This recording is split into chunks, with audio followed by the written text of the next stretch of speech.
I can read about weather. Written by Robin Sopraner and read by Mr. C, the teacher.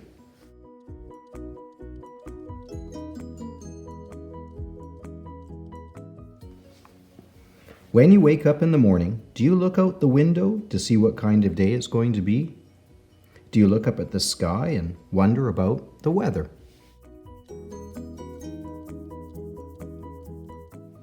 Some days are rainy. Some days are cloudy and chilly.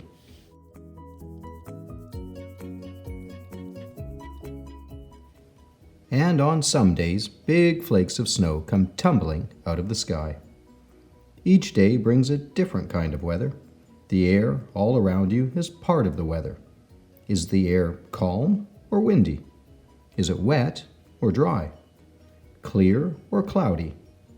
Hot or cold? All these conditions make up the day's weather.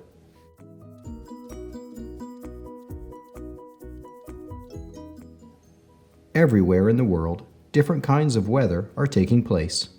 Somewhere, people are sunbathing. Somewhere else, a storm is raging. Thunder rumbles and lightning seems to crack the sky. But what makes the rain? What makes the snow? What makes different kinds of weather? All of our weather begins with the sun. The sun gives us heat. Sunshine warms everything it touches. You can feel the heat on a sunny day at the beach. On a hot day, you can feel the heat when you go down the slide after it has been baking in the sun.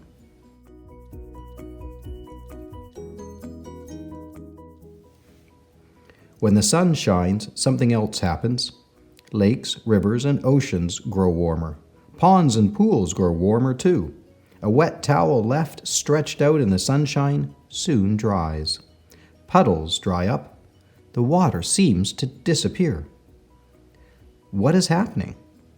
The warm water is changing into a gas called water vapor. This is called evaporation. The hotter the sun is, the faster the water evaporates. It does not really disappear. It becomes an invisible part of the air.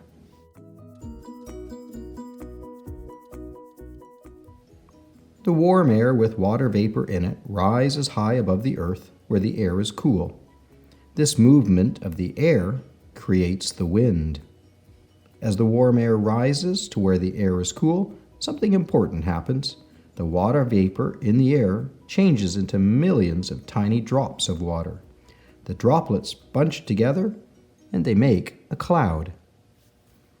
Do you remember the last time you played outdoors on a very cold day? Do you remember the tiny clouds that formed every time you breathed out? That was because your breath contains water vapor. When the warm water vapor was cooled by the chilly air, it changed into tiny droplets. It made a little cloud. Big clouds are made in much the same way. There are many kinds of clouds. Each sort of cloud can help us tell what the weather will be. Soft, fluffy clouds that look like puffs of cotton are called cumulus clouds. When cumulus clouds sail the sky, the weather will be fair. It is a good day for a picnic. Clouds that look feathery are called cirrus clouds. They are thin and wispy. They float so high in the sky that they usually have ice crystals in them. Cirrus clouds are fair weather clouds. Cirrostratus clouds are also high in the sky. They look like thin, whitish sheets. And when you see cirrostratus clouds, you'd better pack an umbrella in your picnic basket. The weather just might change from fair to rainy. Light clouds, thin clouds, soft clouds, white clouds, these are the clouds that hold only a little water. When we see them, we know that the weather will probably be nice. But as millions and millions of water droplets gather together, the clouds get bigger and bigger. After a while, they begin to turn gray or even black. Eventually, the drops of water get too heavy to stay up in the clouds, and they fall back to earth, and we have rain.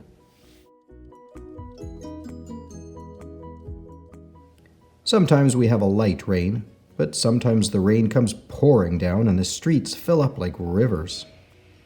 Dark and heavy clouds are called cumulonimbus. When you see them, they tell you bad weather is on the way.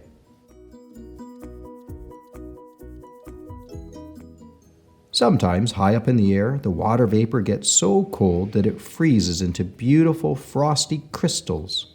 These crystals are called snowflakes. And when they fall, we have snow. Each crystal has 6 sides, and the endless patterns the snowflakes form can be very beautiful.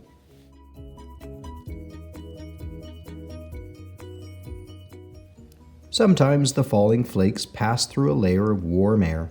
They melt and become drops of rain. The falling raindrops pass through more layers of air.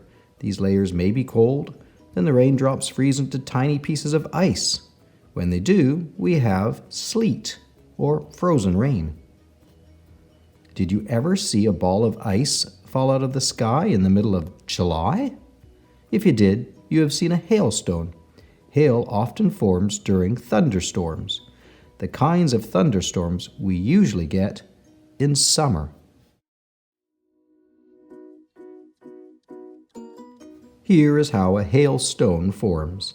High above the earth, where the air is very cold, drops of water freeze and start to fall. But before they can melt in the warm air below, they're tossed back into the upper air by stormy winds, getting a coat of water. Up they go, and again they freeze. Again they start to fall, and again the gusty winds blow them high up into the sky.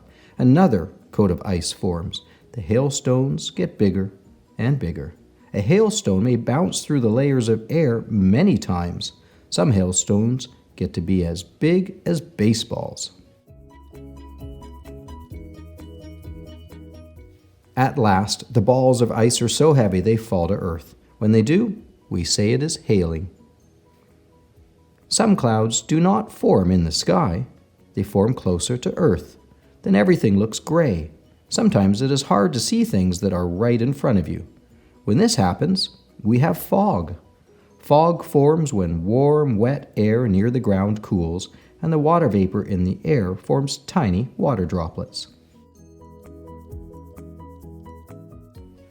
On some days early in the morning, water vapor cools very close to the ground. Then the grass is covered with tiny, sparkling drops of water. When this happens, we have dew. On very cold mornings, the water vapor freezes, and then each blade of grass and every twig is lightly iced with frozen crystals. When this happens, we have frost. Weather is an important part of our lives. A scientist who studies the weather is called a meteorologist. A meteorologist studies the air, wind, and rain and makes forecasts about the weather. Meteorologists work together from worldwide weather stations. These stations have many different tools.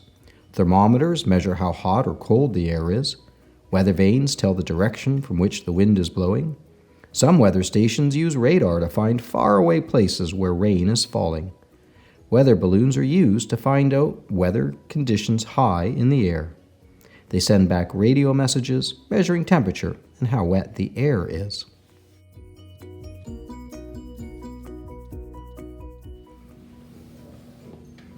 Another important tool is the satellite. It carries television cameras that take pictures of the Earth. Clouds, snow, and ice can be seen in these pictures, which are sent back to weather stations on the ground. When all the information is gathered, meteorologists put it into a computer to form a weather forecast. Many people depend on knowing what the weather will be. Pilots must know what the weather will bring. Bad weather must be planned for, so a flight is smooth. Farmers depend on the sun and rain to grow healthy crops. An early frost can kill crops before they can be harvested. By knowing what weather is coming, farmers can take action to protect their crops. Thick fog can mean danger for cars and boats. Meteorologists also work to predict storms that may cause damage. Hurricanes, tornadoes, and blizzards are powerful storms. In a hurricane, winds blow at 121 kilometers per hour, or 75 miles per hour, or more, and heavy rains and huge waves can cause flooding. Tornadoes are nature's most violent storms. A tornado may form during a thunderstorm, destroying everything in its path. The tornado's winds swirl at 400 miles, or 640 kilometers per hour, in a shape that looks like a giant funnel.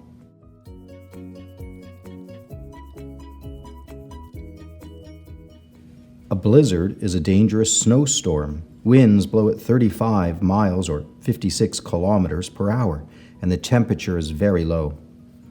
People are affected by all kinds of weather, but for children, weather often can be fun. On hot days, you can go swimming. On cold days, you can go ice skating. Just think of all the wonderful things you can do in all kinds of weather.